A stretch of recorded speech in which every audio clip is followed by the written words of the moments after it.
I'm going to try something. I tell my daughter when they show up late, 5 minutes after you get there, everyone forgot that you were late. Don't know if that works in this crowd. I apologize. It's completely on me. If you want to pass this around, there's just a little bit of information about me.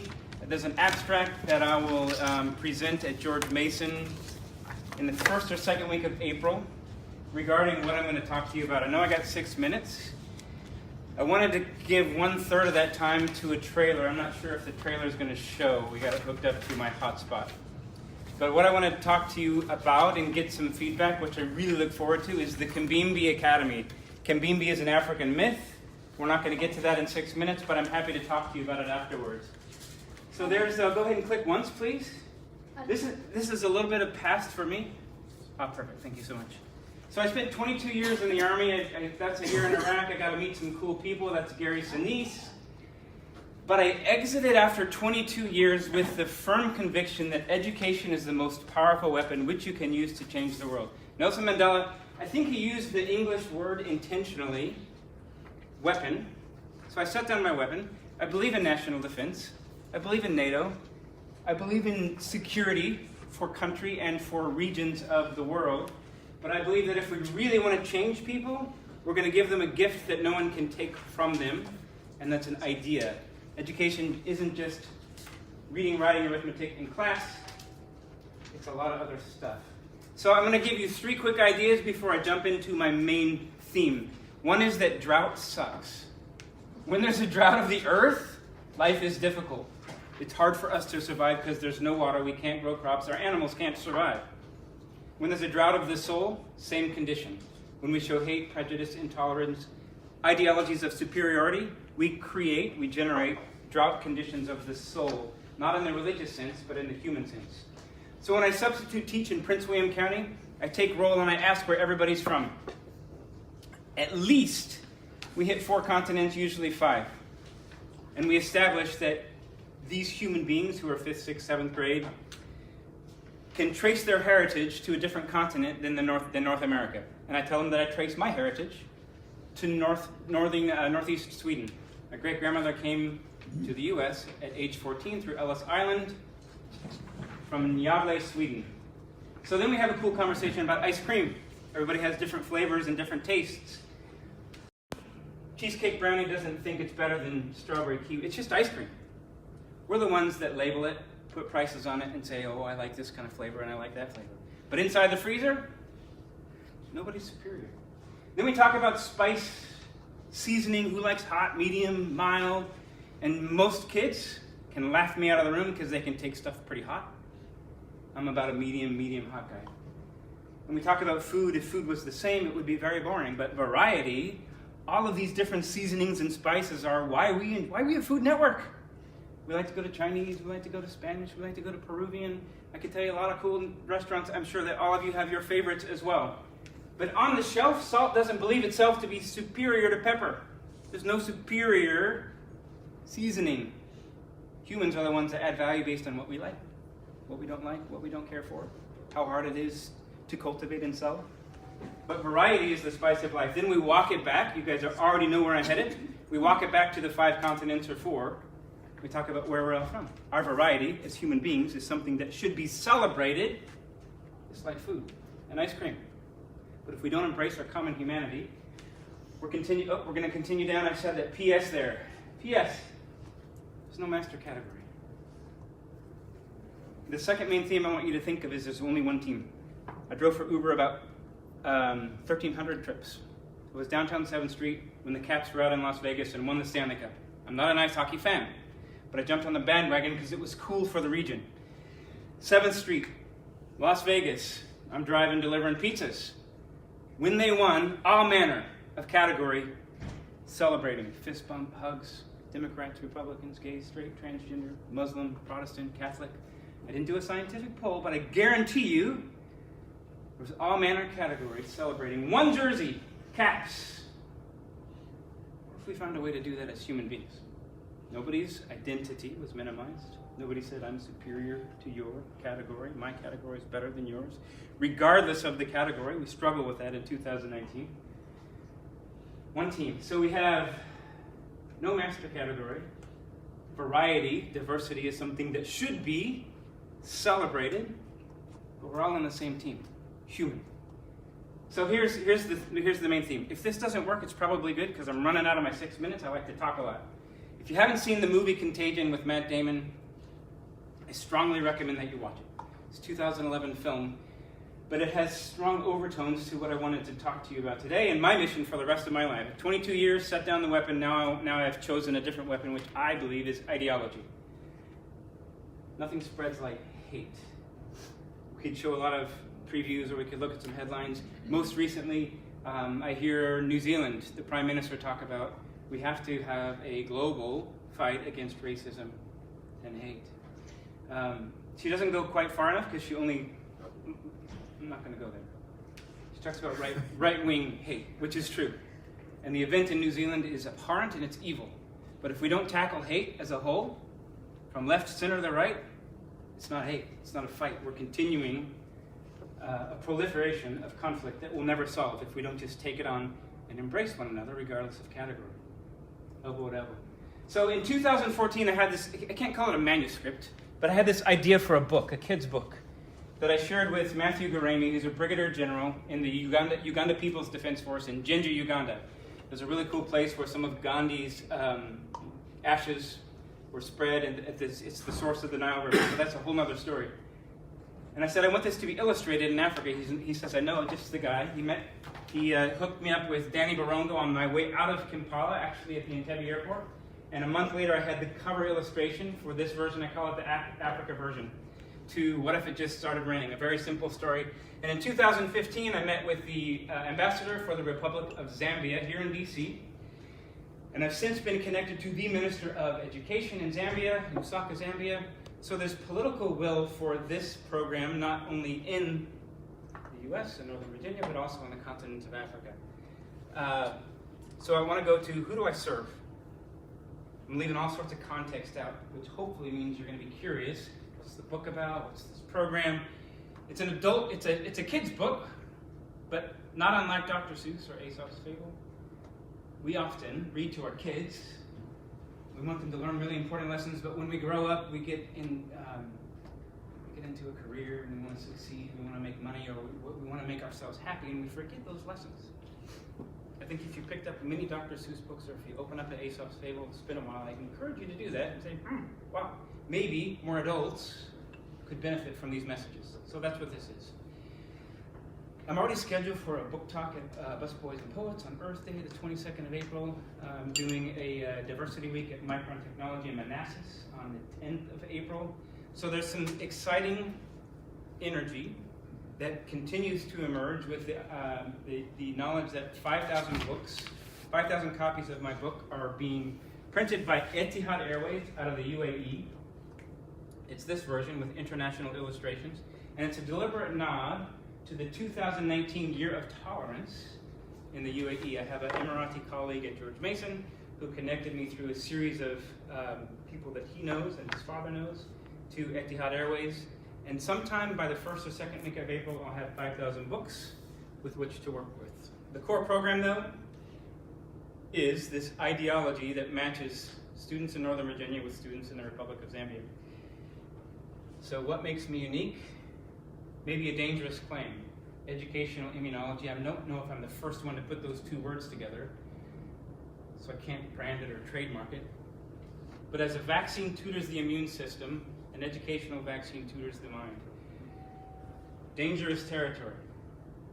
But if we look at health, medical progress in 2019, and we pick any disease, we are advanced because we treat the body via public health.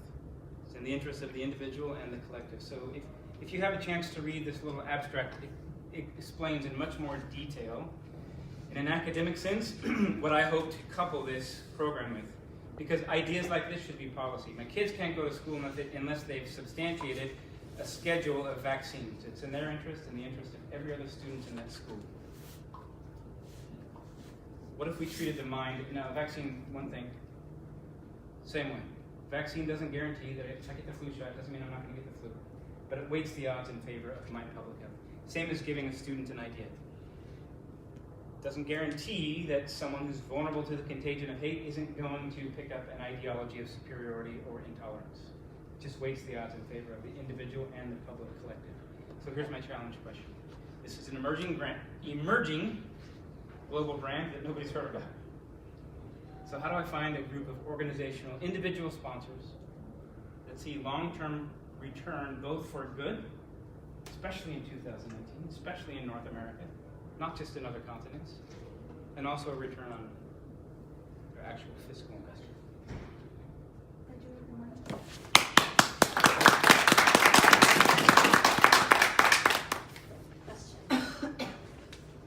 Everybody, if you can check in the 1 Million Cups app, we truly appreciate that. Thank you. 1 Million Cups app is on your. If you don't already have the app, you can go to your download it from your online store.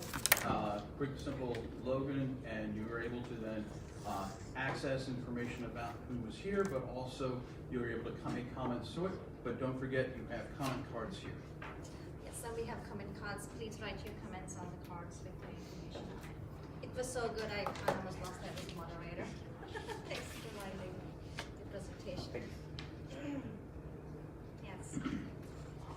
It's my personal opinion that your example of the Caps win is problematic for your cause, because athletic competitions from regional teams is exactly the sort of rival and tribalism that you're trying to fight. So while it is true that all of those different ethnic groups and racial groups celebrated together, what they were celebrating was they were celebrating their membership and the victory of an artificial tribe created by professional athletics. Sure. Interesting. Thank you. Yeah, I just had a comment to Ken's comment.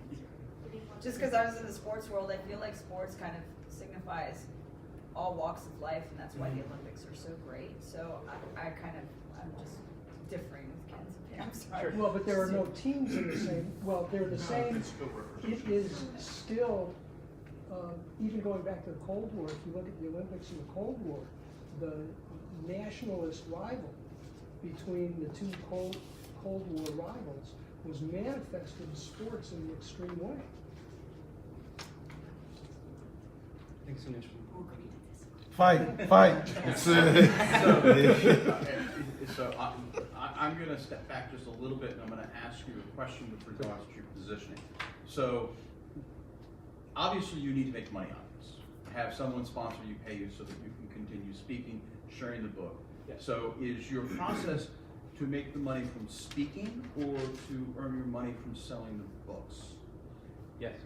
But yes to both. Long term, there's a soccer jersey that goes when kids graduate. It's 5 lessons. They do a service project that's requires about 5 hours of their time. They partner with kids on disparate continents. Back to the sports theme. Soccer is the world's most popular sport. 4.5 billion fans. A soccer jersey designed by country, united in brand, is what every student would receive. There is where Chevrolet puts their brand on Manchester United, or T-Mobile on one of the German teams, I can't remember. So for me, that's the long term. It's an educational sponsorship marketing platform. Short term is I'm no J.K. Rowling. If you sell a lot of books, you can make a lot of money and do a lot of good. So yes, through speaking fees and book sales, that's the short term. So for April and May especially, in Manassas Park City, Manassas Park, Manassas City Schools, at some of these other events, we'll be selling books, and that helps me establish a platform, and hopefully introduces me to some of these potential sponsors that say, hey, let's do something about this rather than just continuing to write headlines and give it lip service. Let's actually do something for not only children, but maybe others. MITRE, M-I-T-R-E, the company that's right down the street off of Old Dominion. They have an international development program for children, where they're helping with international children and American children in integration. They have initiatives doing that through chess, because they found that chess is kind of like the international game that everyone can play.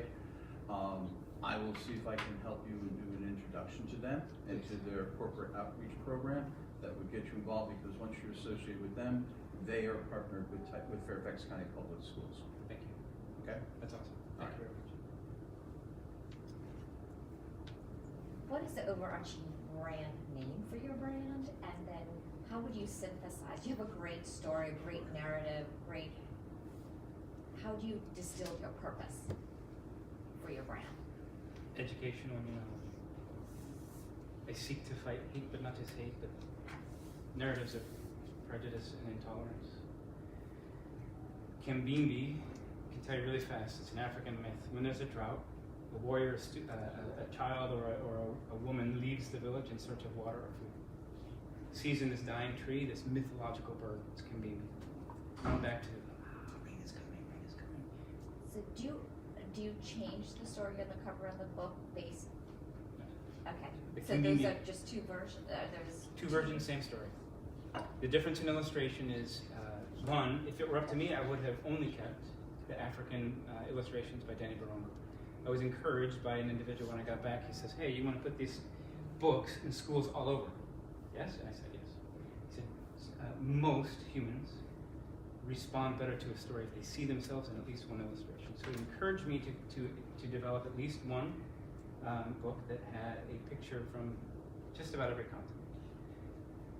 How do you choose which one? Which is your? I allow the schools to choose. Generally, the African illustrations resonate with people who've been there or have an affiliation, or who actually live there or their family lives there, because it's exactly what the rural Africa looks like. And the international, I have French, Russian, Spanish translations. Spanish thanks to Laura. And most people resonate generally with, because they see themselves in at least one So if you're illustration. marketing yourself, do you use the international version? Here, yes. Yes. Hi, Rosemary Savino with Gravity. Yes, ma'am. Great challenge question. Thank you. There's a couple of things. If you want to see organizations that are looking to help, I'm sure there are family offices that are in the nonprofit enablement space that can help you. I can't think of anything offhand, but if I do, I'll send it along. The other thing is there's a conference coming up in San Francisco this summer called the ICGP. Have you heard of it? No. Okay, I'll put it on the card, but it's basically the International Conference on Global Peace. And Cool. it might be a good place. They're looking for papers, so Okay. you have an abstract. They're looking for participants. Okay. This would be the kind of place where you could leverage connectivity with people Yes. who are looking to support that. Yes. You also mentioned, I mean, you're in Washington DC. Mhm. This is the best place on earth to connect outside of New York City /UN with the world. Leverage the contacts you already have into the embassies that are here Yeah. that are looking for that connectivity, Yeah. and that'll help you build that network there. Yes. But I'll put down some of this information on the card so you have it to follow up on. I appreciate it very much. Thank That's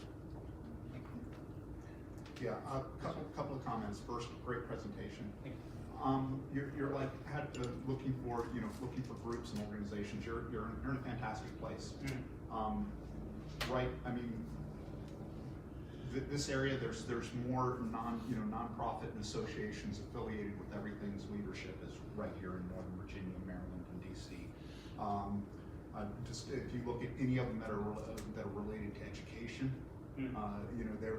They all have programs on, how do we stimulate conversations? How do we get more books into kids' hands? So I'm just like, I've got a friend that works for the Association of Middle School Principals. You wouldn't even think there's such a thing, but I mean that's how finite they are. Yes. But I'm just saying you can find and they have tens of thousands of people in their membership and that's their primary focus. Okay. If you just kind of Google search on education, on education, you'll find that. The other thought I had was I don't know if you've reached out to like RIF, Reading is Fundamental. No. They basically put books at every elementary school that will take them. Okay. And so those are two things that I would consider exploring. Hey, you got that. Yes, Get sir. back around to me yet? Sorry? This will be easy. Sure. How are you organized? Are you organized as a for-profit or a not-for-profit? I am organized as a sole proprietorship. I seek to remain for-profit. Profit with a purpose. It's a really substantive dialogue. I've wrestled with it for 5 years. Nobody's offered to write me a check for $1 million on the 501c3, so I haven't had to make the decision yet. But there's a number of reasons I seek to remain profit with a purpose. I'm sure, you don't need to divulge that. I'm just It's okay. just thinking that you find what you seek. Yes, absolutely. Yeah, the sustainable long-term challenge of nonprofit is my fundamental challenge that I wrestle with. So, hi, Lisa Nichols with Tier Strategies. So I was trying to check you out before I came, and of course looking at your social accounts, and I would say I'm gonna piggyback on what she said. I think that you kind of need to refine your messaging a little bit, because I feel like it's a little bit muddled when I try and look at what you do and how it works. So I would say spend a little bit of time just making sure that everything dovetails and it makes sense. So if you go to look up the book or the Kambimbi, it just doesn't all flow for me, and so I get a little bit confused by it. And I think you have a great idea. I think you just need to spend some time making sure that those trails are clear, so that people can look and go, oh, this is what they're doing. Kambimbi Academy has the books, and they're doing this and that. So for me, that would be super helpful in terms of knowing what you're doing, and I think it would help you to connect with people more, because once they see exactly what it is you're doing and how they can fit in, I think they would be more likely to get involved. I think so. You want somebody to leave the room remembering what it is. What's that statement? What's your brand? Yeah. As something that's really simple and succinct. Yeah, thank you. Quick question. Yes.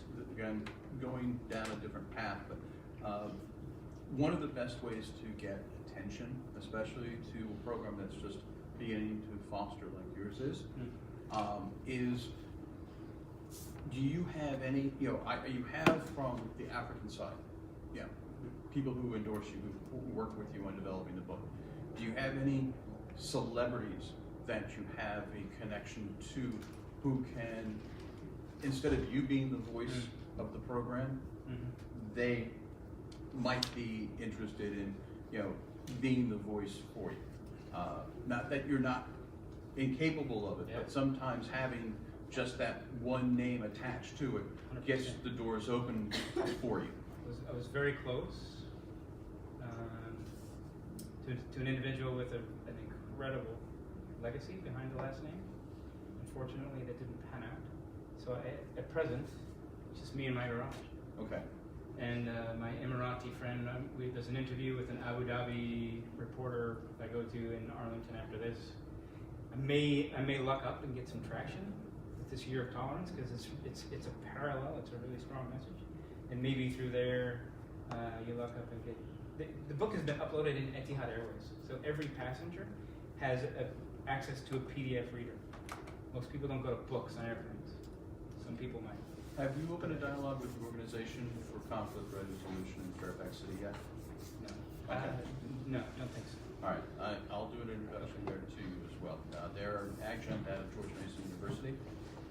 I'm in the School for Conflict Analysis Resolution at George Mason. This So I is, may have okay. inadvertently connected. I just can't say that I haven't. Okay, Definitively. I'll look that up and Thank you. try and do that as Awesome. well. Thank you so much. So with the 2019 and it's a year of tolerance, leveraging DC, the UN, although it's obviously New York, not far away, they probably have a few programs you might want to dig into, and they're probably looking for not the usual gang of suspects in order to leverage. Yes. So that might be a nice place for you to take a hard look, because I think the same people you would connect with here are probably connected at the UN as well. I'm a UN graduate fellow for the United Nations Association. Even better. Yeah. There you go, leverage your network It's that you still already that. have. It's still getting to, it's not just getting to, it's getting inside to a desk of the decision maker who's willing to give you a little bit of time. And I 100% acknowledge that it can come across a little bit all over the map. It's a strong message, but it can be, like modern art. And it takes people a little bit too long to try and figure it out. So yes, thank you. So something I would tweak in your presentation, Yes. when you gave your examples for like the freezer and the ice cream, you led with vanilla versus chocolate. You did the same thing with salt versus pepper. You may risk alienating some of the white audience when you do that because you're promoting unity, but you're almost pitting white against black in both of those examples. I mean, you have so many other flavors to choose from rather than use that as an example. It just, I think, alienates versus unifies. Okay, thank you. I have a comment. I think you should connect with the Fairfax County Public School Libraries. Every summer they have things like this where they come with a presenter and they present to all the schools. So a lot of people come into that summer camp. A lot of people. Fairfax County Public School Libraries. Yeah. Okay, do anybody have any other questions? Yeah. So the final question, Final question. what can the 1 Million Cups community do for you? Tell 5 of your best friends. And just ask this question. What if it just started raining? I didn't even explain, but can I 30 seconds? When it rains on a dry earth, life returns to as it was designed. Rain doesn't care what color your skin is, doesn't care your gender, doesn't care how old you are, doesn't care what language you speak at birth. Rain doesn't care about all the categories. And when it rains, life is better. When we show smiles, kindness, and generosity, and forgiveness, which is tough for me even, forgiveness is difficult for humans, but we bring rain to a drought-conditioned soul. When we show hate, prejudice, intolerance, we create those drought conditions, no matter which direction it comes from. Smiles don't care what color your skin is. Kindness and generosity don't care what political affiliation you are. Forgiveness doesn't care what your gender is, what your religion. But all these categories we struggle with, and we legitimately struggle with them as human beings. But if we can't get past it, if we can't find a way to bring rain and have civil discourse, civil dialogue, we'll remain in a drought condition. And unfortunately, too many human beings, they act on that drought, they act on hate, they act on prejudice, they act on intolerance. And that brings problems that we see in headlines every day. I want to reduce those headlines just by presenting a simple question. So what if it just started raining?